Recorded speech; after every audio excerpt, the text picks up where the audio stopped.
Eccoci, ci siamo, sono le 18 e come da perfetto congresso, evento culturale che si rispetti, siamo qui puntuali a iniziare questa chiacchierata a domanda e risposta per quanto riguarda il consensus paper sul bruxismo. Aspettiamo un attimo a partire ufficialmente perché vedo che molti di voi si stanno collegando e come dicevo prima nel collegamento, diciamo così, di prova, abbiamo ricevuto veramente quasi una trentina di richieste per domande e per interventi. Poiché il format dell'altro giorno è molto riuscito, abbiamo visto che tenendo tutto nell'ambito della mezz'oretta l'interesse non è andato scemando perché abbiamo avuto più di 130 persone collegate. Direi di mantenere anche stasera questa stessa lunghezza e questo probabilmente mi costringerà a scegliere un attimino le domande alle quali dare la precedenza. In cuor mio questo un pochino l'ho già fatto anche rispondendo privatamente a chi ha scritto i vari commenti o mi ha mandato vari messaggi privati, perché l'idea non è chiaramente, anche perché non sarebbe possibile fare altrimenti, quella di tenere un corso completo sul bruxismo, quanto piuttosto quella di cercare di focalizzarci su alcuni argomenti, diciamo così, settoriali. Per questo l'idea era un pochino di partire dalle basi.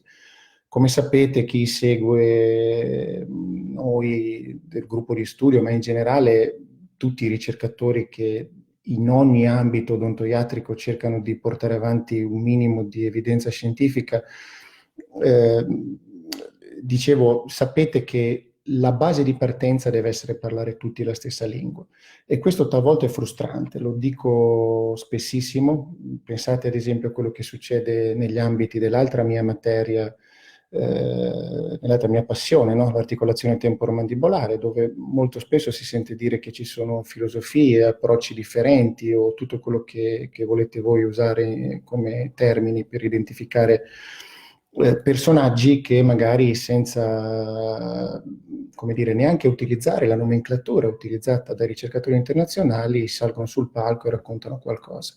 Ecco, io credo che se vogliamo davvero fare educazione, e oggi si può fare anche attraverso i social, il punto di partenza sia parlare tutti la stessa lingua e capire da quale pulpito andare a cercare di ascoltare le evidenze scientifiche. E il pulpito non può che essere quello delle società scientifiche accreditate e degli esperti, quelli veri, che si occupano delle materie. In ambito di bruxismo, così veniamo al sodo, per questo la base deve essere ragionare del consensus paper. Abbiamo postato stamani il consensus paper del 2018 che per definizione è un manoscritto consenso, ma altrettanto implicitamente è un manoscritto che inevitabilmente non vede neanche me personalmente convinto di ogni singola riga che c'è scritta, perché è un inevitabile compromesso tra le teste che si sono riunite per cercare di produrlo. Quindi l'idea di commentare il video e anche di cercare di avere delle domande, interazioni da parte vostra, era nata proprio per cercare di capire quali potessero essere le criticità che un documento del genere, che sicuramente è e resterà una pietra miliare nella storia della letteratura sul bruxismo e forse dell'odontoiatria, possa aver portato a un lettore generico. E ho visto dalle vostre domande che ci sono un sacco di curiosità. Allora, la base di partenza è stata quindi la definizione del bruxismo e in molti mi hanno chiesto da dove deriva questa criticità di differenziare l'attività muscolare fasica dall'attività tonica e da dove deriva questa decisione di discriminare bruxismo della veglia da bruxismo del sonno. Beh, l'idea è stata quella di smetterla di fare di tutta un'erba un fascio, no? Cioè di buttare sotto questo termine ombrello bruxismo tutta una serie di diverse attività muscolari. E allora andiamo con ordine. Ad esempio, Salvo Sciascia mi scrive in una domanda molto pertinente che differenza c'è, ad esempio, tra bruxismo della veglia e bruxismo del sonno? E questo è un po' il core del consensus paper. La differenza tra bruxismo della veglia e bruxismo del sonno sta fondamentalmente nel fatto che noi non siamo in grado di riconoscere tutte le possibili cause che portano in questo momento a far sì che un paziente possa bruxare durante il sonno. Mentre per quanto riguarda il bruxismo della veglia, è molto probabile che l'attitudine sia riconducibile a una tensione emotiva. Quindi nessuno dice che le due attività siano qualcosa di necessariamente differente tra loro, ok? Però mentre per il bruxismo del sonno ci possono essere dei fattori eziologici eh, propri appunto dello stato di sonno, penso agli arousal respiratori, penso agli arousal cardiocircolatori, è chiaro che alcuni di questi fattori non c'entrano nulla con il bruxismo della veglia. Quindi la decisione di discriminare proprio terminologicamente tra le due attività è nata da questa necessità. È chiaro che poi l'altro, come dire, la conseguenza di aver adottato questa differente terminologia è stata quella anche di dover poi trovare una sorta di consecuzio nella definizione di bruxismo della veglia e bruxismo del sonno, che sono i sinonimi che abbiamo dovuto cercare nelle varie attività muscolari. Come vi spiegavo già l'altro giorno, oggi fondamentalmente per bruxare non serve più toccare i denti. Il bruxista è anche colui che ha un'attività di bracing, cioè che tiene le mascelle, no? I muscoli contratti senza denti a contatto. Perché? Perché quel tipo di attività muscolare lì, che è molto frequente, in realtà è una delle attività che può sovraccaricare il sistema masticatorio. E quindi questo mi fa allacciare a un'altra delle domande di Salvo, che mi chiede se appunto veglia e sonno possono essere due tipi di bruxismo che hanno diverse conseguenze cliniche e quindi richiedono diversi interventi. Sicuramente sì, ma non è tanto un problema di sonno e veglia quanto di cercare di intercettare le cause del bruxismo. Come vi spiegavo già l'altro giorno, ci stiamo muovendo anche a livello di, diciamo così, classificativo, terminologico, e stiamo mettendo a punto un sistema di valutazione del bruxismo che sia omnicomprensivo, no? E che quindi parta dall'eziologia per arrivare alla valutazione e per finire con come dire, valutazione stessa delle possibili conseguenze cliniche del bruxismo. E quindi questo è abbastanza implicito che sia una cosa che richieda molta attenzione. C'è molta differenza tra digrignare i denti durante la notte perché magari un paziente ha un arousal respiratorio e invece serrare i muscoli masticatori durante il giorno perché sto studiando per l'esame di maturità. Ok? E sono sempre attività muscolari che noi compiamo con i nostri muscoli, ma è inevitabile che abbiano eziologia e quindi conseguenze cliniche differenti. E se io voglio pensare di ragionare a livello interventistico, è chiaro che, come spiegavo l'altro giorno, parlare di bruxismo in senso generico è come dire tu hai la febbre o non la hai, o misurarla, ma ci possono essere differenti cause e quindi mentre il nostro bite è la tachipirina, in realtà se vogliamo davvero cercare di far smettere di bruxare un nostro paziente, e questo succede ad esempio con i MAD, no? Per le apnee, dovremmo poter essere in grado di, attraverso un'accurata anamnesi e vari strumenti valutativi, di intercettare le cause di bruxismo. Quindi spero, Sasha, di averti risposto. L'altro aspetto però che mi premeva sottolineare proprio in partenza, e vedo se è già presente, mi aveva scritto, e credo che abbia problemi di collegamento perché abita in campagna, il grande Alessandro Bracci, che come sapete è insomma un pilastro fondamentale di tutto quello che io ho la fortuna di poter fare.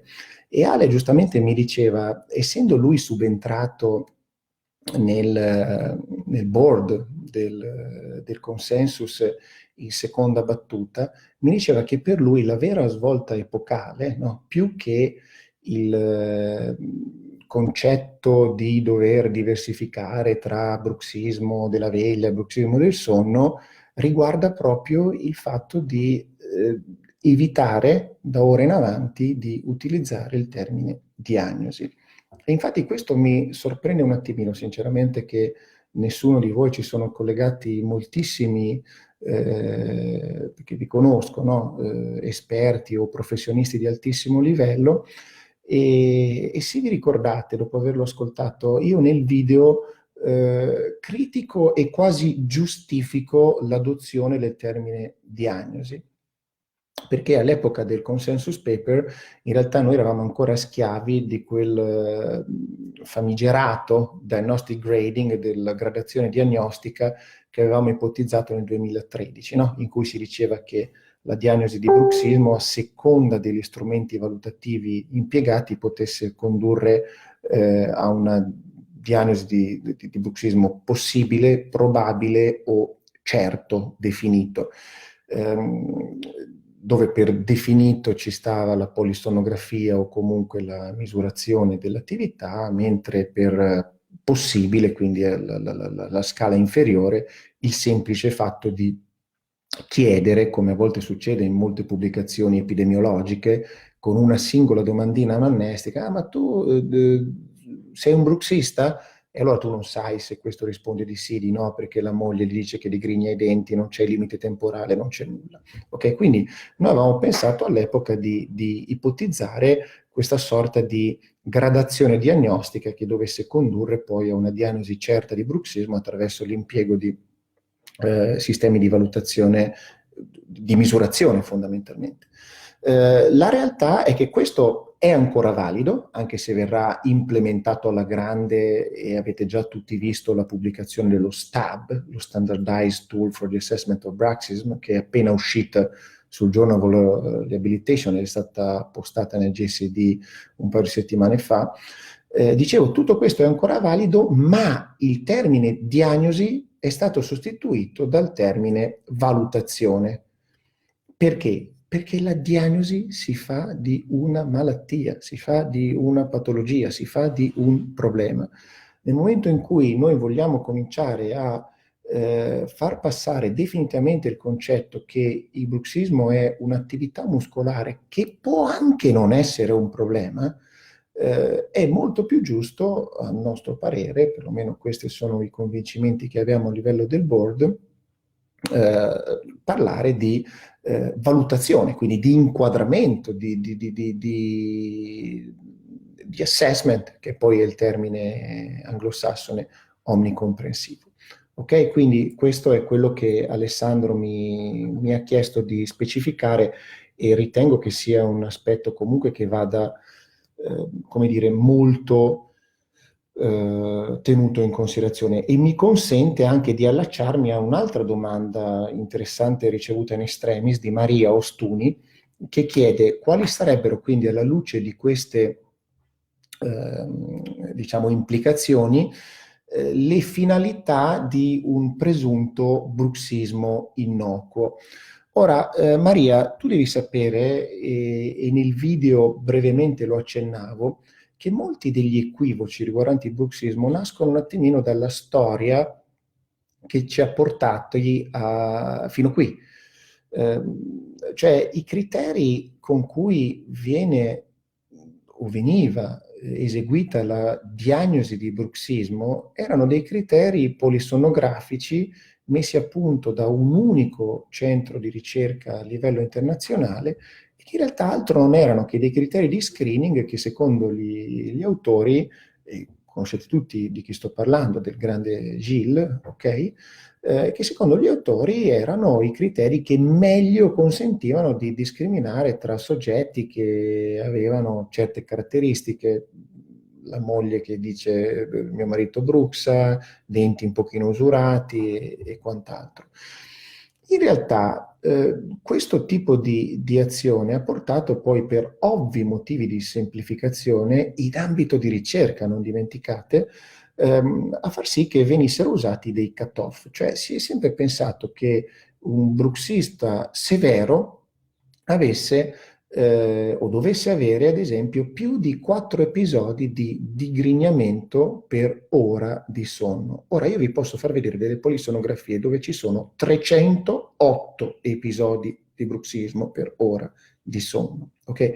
Quindi noi abbiamo fondamentalmente sovrastimato il problema bruxismo come patologia, perché non appena siamo andati a indagare questi polisonograficamente questo numero di eventi per ora di sonno, ci siamo accorti che non può esistere un cut-off che sia così basso e che abbia la possibilità di discriminare tra persone che hanno delle conseguenze cliniche, cioè che se vogliamo può essere il bruxismo definito patologico, e persone che non lo hanno. E quindi questo, diciamo, ci ha portato a ridimensionare il ruolo del bruxismo utilizzando quella parola che è un'altra parola che se potessi mi morderei le mani. Io ho combattuto molto per alcune cose nel consensus paper, ma su altre è inevitabile, eravamo in 14, ho dovuto cedere. Behavior. Io mi ritrovo a difendere costantemente la parola behavior perché sembra che abbiamo scritto che il bruxismo non è una patologia. Il behavior si riferisce al fatto che il bruxismo è un comportamento muscolare, come scrive giustamente Lorenzo, così mi allaccio all'altra domanda di Lorenzo Noveri, che dice: è corretto dire che i bruxismi, tu sei molto avanti, Lori, perché usi il plurale, sono comportamenti muscolari che in alcuni casi possono portare a conseguenze? Certo, certo. Il behavior non vuol dire che sia una cosa necessariamente fisiologica, è stato un termine, lo ammetto, non propriamente felice. Tornassimo indietro, probabilmente molti di noi lo cancellerebbero da quel consensus paper, ma c'erano 3 psicologi a bordo, molto quotati, presenti nel panel che ha definito quel testo, e hanno spinto molto per l'adozione di questo termine, proprio per far passare il concetto che, conscio o inconscio che sia, stiamo parlando di un'attività e di un comportamento da studiare. È chiaro che la insorgenza o meno di conseguenze cliniche legate a questo tipo di lavoro muscolare, che può essere una contrazione fasica o tonica su grande scala, volendo discriminare grossolanamente, dipendono poi dall'entità del lavoro muscolare e dalla anche caratteristiche del singolo individuo. Comunque, diciamo, molti degli studi ormai hanno dimostrato, così mi allaccio a un'altra domanda, dove era di Sara Redaelli, che scrive perché ti ho sentito tante volte dire, anche se questo non è propriamente contenuto nel consensus, che l'attività fasica è meno dannosa per l'ATM rispetto all'attività tonica. Beh, in realtà è un discorso legato a quello che vi facevo poc'anzi, nel senso, cioè tutti gli studi di letteratura sono molto discordanti per quanto riguarda la relazione tra bruxismo e conseguenze temporomandibolari, proprio perché siamo stati per anni schiavi di questa idea di andare a ricercare i cut-off, quando il fatto di digrignare i denti 4 volte all'ora di per sé, capite bene, non ha un potenziale lesivo come può invece averlo, come sosteneva giustamente Lorenzo, il fatto, che ne so, di avere una contrazione dei muscoli masticatori isometrica, magari anche di bassa intensità, ma prolungata per ore e magari anche durante il giorno. Ok? E quindi questa è anche una risposta che vorrei dare a Pasquale Cozzolino, che lui mi dice: professore, lei parla di limiti della polisonografia, e un po' questo c'è anche scritto nel consensus e soprattutto nel mio commento, di limiti nella polisonografia per quanto riguarda la capacità di intercettare gli episodi di bruxismo tonici. mentre a me, cioè a lui, diciamo, eseguendo l'esame polisonografico, diciamo, viene normalmente refertata la presenza di episodi tonici. Hai ragione Pasquale, ma qui c'è un grosso equivoco di fondo, cioè i tonici a cui si fa riferimento nella diciamo, tipizzazione del fenomeno bruxismo o a cui si è fatto riferimento finora, si riferiscono agli eventi comunque di breve durata, ma che non hanno proprio un singolo picco di attività elettromiografica brevissimo. Quindi stiamo parlando comunque di eventi nell'ordine dei secondi. La tonicità, che invece a mio parere va studiata e diciamo con molti amici a livello internazionale è quello che stiamo cercando di fare, riguarda invece proprio l'attività prolungata per minuti, ore, magari leggermente sotto soglia, che è quella che, insomma, voglio dire, anche abbastanza intuitivamente fa affaticare il sistema masticatorio. E quel tipo di attività lì, Pasquale, dalla polisonografia viene scartata. Cioè, o nella migliore delle ipotesi, se è sopra il famoso 10% della massima contrazione volontaria, ti viene contata uno, cioè c'hai un episodio tonico che magari dura 10 minuti e ti viene equiparato, anzi, come percentuale di frequenza è molto minore, magari a 5 episodi fasici di 20 centesimi di secondo ciascuno che non hanno nessun significato patologico, a meno che il paziente non ne faccia talmente tanti da consumarsi la dentatura. Quindi in linea di massima la vera difficoltà per noi ricercatori è discriminare tra questi aspetti di attività muscolare differenti, quindi grossolanamente tonica e fasica. La fasica ti porta semmai a digrignare i denti e a consumarli. E qui si aprirebbe un grosso capitolo. Qualcuno mi ha scritto privatamente, Francesco Fancello e anche altri, no? I soliti temi odontoiatrici della dimensione verticale. Insomma, io nella mia esperienza, ormai dopo migliaia di pazienti, tutto sto gran problema della dimensione verticale, cioè il paziente con dentatura usurata non ha dolore alle articolazioni temporomandibolari, quindi non esiste un problema in termini di fisiologia del sistema masticatorio. Poi ora lo so che adesso si fa un gran parlare di tutti questi pseudolegami, mi sembra che ci sia un muscolo che si chiama iliopsoas, ok? Che però non conosco tanto bene, insomma, dai, cerchiamo di mantenere le cose negli ambiti scientifici. Il bruxista canonico di noi odontoiatri, cioè quello che ha dentatura usurata, è una delle poche certezze in letteratura è che non ha maggior rischio di avere dolore temporomandibolare rispetto alla popolazione generale, mentre il serratore è il paziente temporomandibolare. E questo si vede facilissimamente, rispondo a Carlo Zagoreo, si vede facilissimamente lavorando sul bruxismo della veglia. Cioè ci sono degli individui che passano ore durante il giorno a serrare i muscoli masticatori, ok? E hanno anche dolore all'ATM, quindi a prescindere da quello che facciano la notte, che probabilmente è un'attività identica, Carlo, no? Cioè il bruxista notturno, se lo è nella forma di serramento e quindi lo è per un disagio psichico, per la necessità di scaricare lo stress o quello che volete voi, è anche un bruxista diurno nella forma di serramento o di bracing. Nessuno di noi passa la vita a serrare la dentatura. Molto spesso stiamo in tensione con i muscoli masticatori, ok? Per questo abbiamo voluto inserire il termine bracing nel consenso.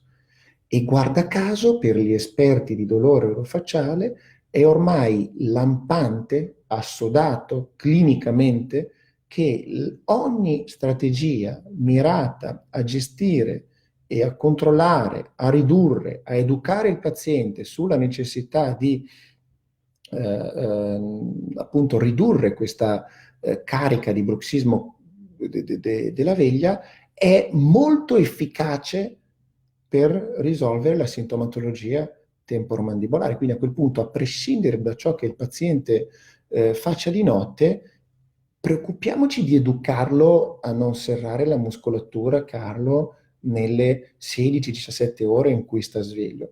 Poi è possibile, e ci stiamo facendo degli studi, che questo, come giustamente tu scrivi, possa avere degli effetti benefici anche in termini di riduzione del bruxismo del sonno, ok? Però, diciamo, in linea di massima per adesso noi abbiamo prove empiriche, no? Ex juvantibus, gestendo il carico di bruxismo della veglia, molti pazienti che sono sintomatologici migliorano. Due domande ulteriori, stiamo andando verso la fine, si collegano a questo aspetto.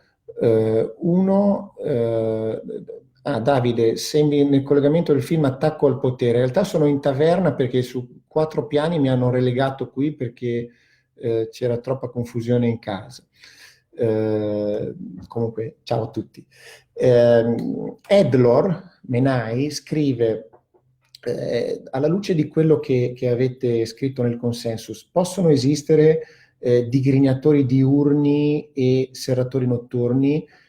In linea di massima sì, ti direi molto più serratori notturni che digrignatori diurni, no? Perché il serramento notturno di base ha, immagino, la stessa fisiopatologia del serramento diurno e quindi il paziente con un certo tipo di personalità è probabile che serri la muscolatura sia durante il giorno che durante la veglia.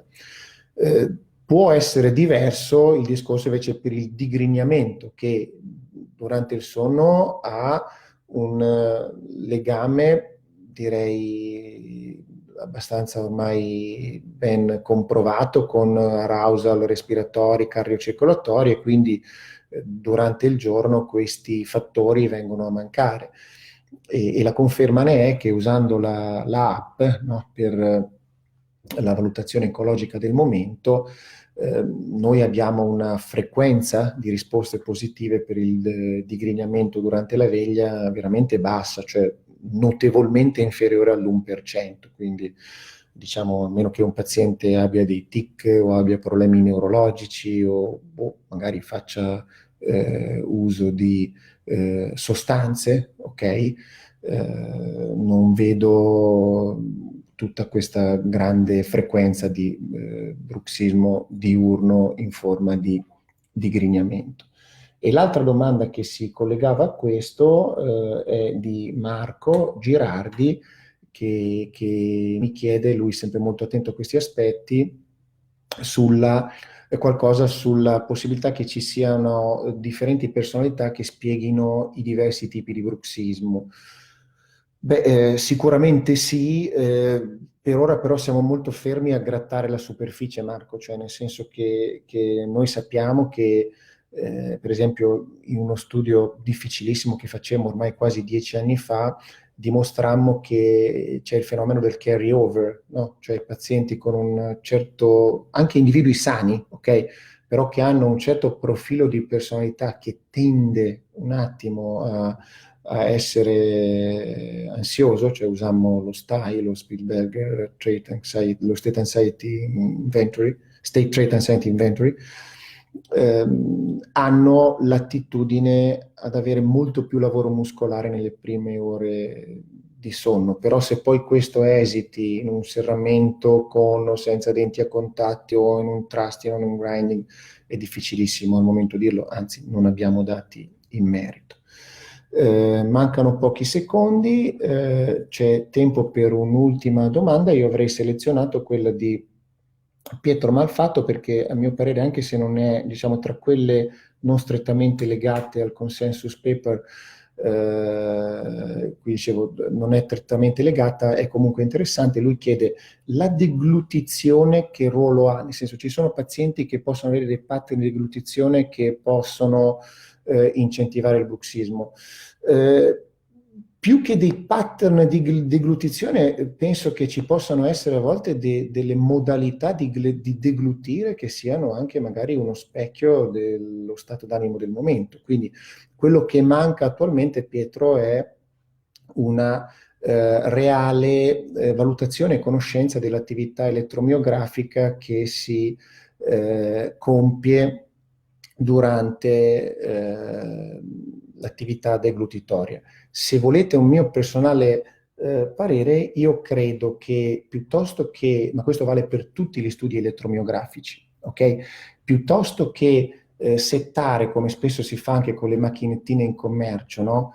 La massima contrazione volontaria e poi da lì, che è un parametro arbitrario che nessuno di noi nella vita reale usa mai, e poi da lì calcolare una soglia percentuale che può essere il 10 o il 20% per definire un qualcosa di, tra virgolette, patologico, io credo che noi dobbiamo cominciare a studiare dalla base, quindi l'attività muscolare baseline e l'attività, meglio ancora, muscolare che ogni paziente compie durante la deglutizione. Ci stavamo provando con il grande Redento Peretta, non è facile e quindi vi terremo aggiornati.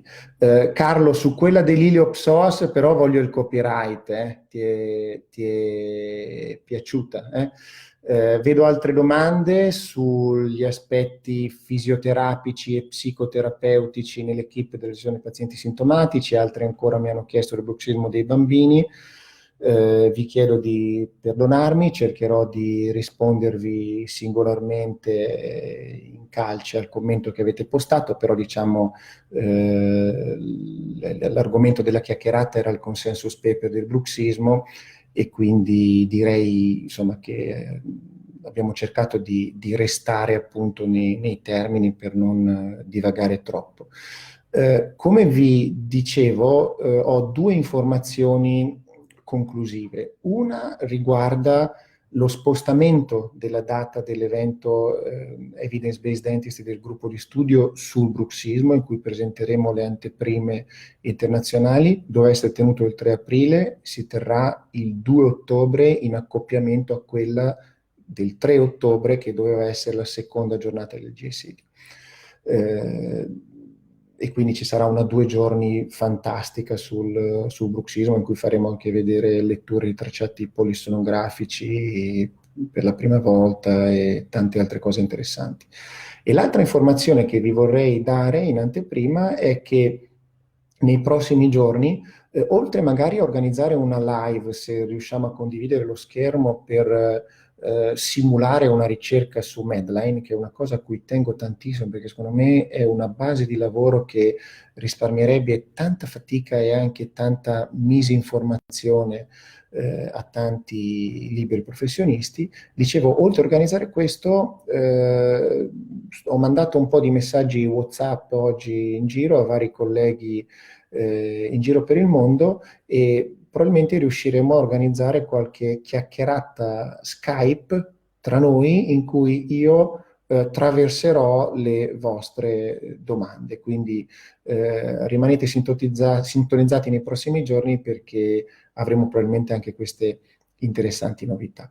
Quindi grazie ancora, io non bevo, quindi il mio aperitivo è una Coca-Cola. Stiamo a casa. Ciao a tutti.